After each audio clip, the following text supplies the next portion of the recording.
சிவகங்கை மாவட்டம் மானாமதுரை பகுதியைச் சார்ந்த ஆகாஸ்டலீசன் என்கிற 24 வயது தக்க இளைஞனை இரு சமூகத்தினருக்கிடையே ஏற்பட்ட மோதலின் காரணமாக குற்றம் சாட்டப்பட்டு காவல்துறையானது கைது செய்து சிறையிலே அடைத்து கொலை செய்திருக்கிறார்கள்.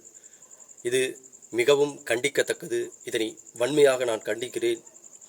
தொடர்ச்சியாக காவல் நிலைய மரணங்கள் தமிழகத்தில் நடைபெற்று கொண்டேதான் இருக்கிறது. கொரோனா ஊரடங்கு காலகட்டத்தில் ஃபெனிக்ஸ் ஜெயராஜ் என்கிற தந்தை மகன் இருவரையும் காவல் நிலையத்திலே வைத்து அடித்து படுகொலை செய்தார்கள்.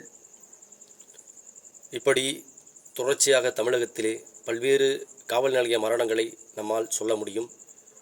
சிவகங்கை மாவட்டம் திருபுவனத்தில் அஜித்குமார் என்கிற கோயில் காவலாளி நகை திருட்டு வழக்கிலே கைது செய்து அடித்து கொலை செய்திருக்கிறார்கள். அந்த பகுதியிலேயே மற்றொரு காவல் சித்திரவதை கொலையானது நடைபெற்றிருக்கிறது.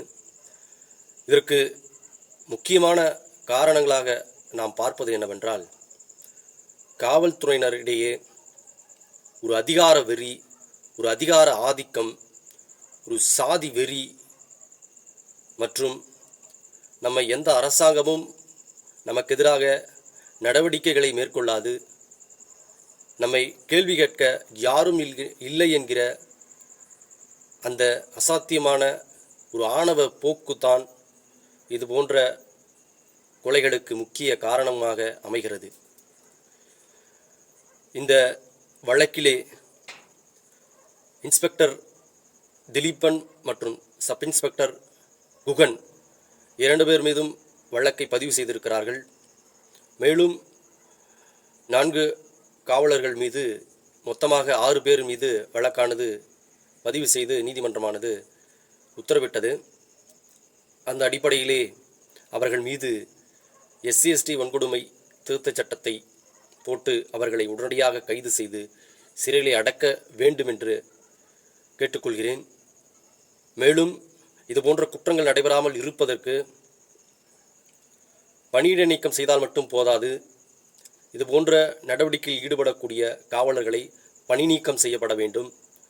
சாதி ரீதியாக செயல்படுகிற, சாதி சங்கங்களோடு இணைந்து செயல்படுகிற, அந்த அமைப்புகள் நடத்தக்கூடிய நிகழ்ச்சிகளை பங்கேற்கிற காவலர்களை கண்டறிந்து அவர்களை காத்திருப்போர் பட்டியலில் அனுப்ப வேண்டும்.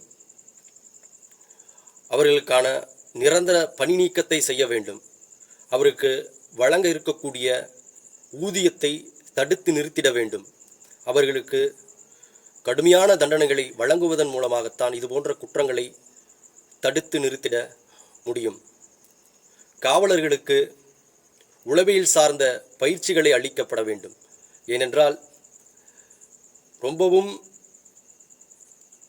டார்ச்சர் நிறைந்த ஒரு மெத்தேடை, குற்றவாளிகளை குற்றத்தை கண்டறிவதற்கு அடிப்பதும் துன்புறுத்துவதும் காலை உடைப்பதும் கையை உடைப்பதும் போன்ற ஒரு மோசமான அணுகுமுறையை கையாளுகிறார்கள். ஆனால் காவல்துறையானது உளவியல் சார்ந்து அறிவியல் பூர்வமாக எந்த ஒரு தாக்குதலையும் இல்லாமல் அவர்களிடமிருந்து உண்மையை பெறுவதற்கான ஒரு அணுகுமுறையை மேற்கொள்ளக்கூடிய வகையிலே அவர்களுக்கு பயிற்சியானது அளிக்கப்பட வேண்டும். காவல்துறையிலே சீர்திருத்தங்களை மேற்கொள்ள வேண்டும். 24 மணி நேரமும் பணியாற்றக்கூடிய காவல்துறையினரிடையே சுழற்சி முறையில் அவர்களுக்கான விடுப்பையும் விடுமுறையையும் வழங்கக்கூடிய வகையிலே ஒரு சீர்திருத்தத்தை கொண்டு வர வேண்டும். சாதி ரீதியாக செயல்படக்கூடிய, ஒரு அதிகார வெறியோடு செயல்படக்கூடிய காவலர்களை பணி நீக்கம் செய்யப்பட வேண்டும். அவர்களை காத்திருப்போர் பட்டியலுக்கு கொண்டு செல்ல வேண்டும். இதுபோன்ற நடவடிக்கைகளை மேற்கொள்ளும் பொழுதுதான் இதுபோன்ற குற்றங்களை குறைந்தபட்சமாவது தடுக்க முடியும். இதற்கு உதாரணமாக சொல்லப்போனால், காவல்துறையினுடைய ஒரு அராஜக போக்கிற்கு வாச்சாத்தி பழங்குடி பெண்கள் மீது நிகழ்த்தப்பட்ட அந்த வன்கொடுமை ஒரு சாட்சியமாக நமக்கு இருக்கிறது. பல்வேறு பட்டியல் சமூக மக்களுக்கு எதிராக நிகழ்த்தப்பட்ட தாக்குதல்களை நாம் பட்டியலிட்டு சொல்ல முடியும். இப்படி சாதி வெறியோடும் அதிகார வெறியோடும் அதிகார திமிரோடும் செயல்படுகிற இந்த காவலர்களை சட்டத்தின் முன் நிறுத்தி அவர்களுக்கு தகுந்த தண்டனையை பெற்றுக் கொடுத்தால்தான் மீண்டும் இது போன்ற சம்பவங்கள் நடைபெறாது. தற்போது திரு மு.க. ஸ்டாலின் அவர்களுடைய ஆட்சியில் 24க்கும் மேற்பட்ட காவல் நிலைய மரணங்கள் நடந்திருப்பதாக சமூக செயற்பாட்டாளர்கள் சொல்கிறார்கள். இப்படியே போனால் காவல்துறையினர் மீது பொதுமக்களுக்கும் எப்படி நம்பிக்கை ஏற்படும்?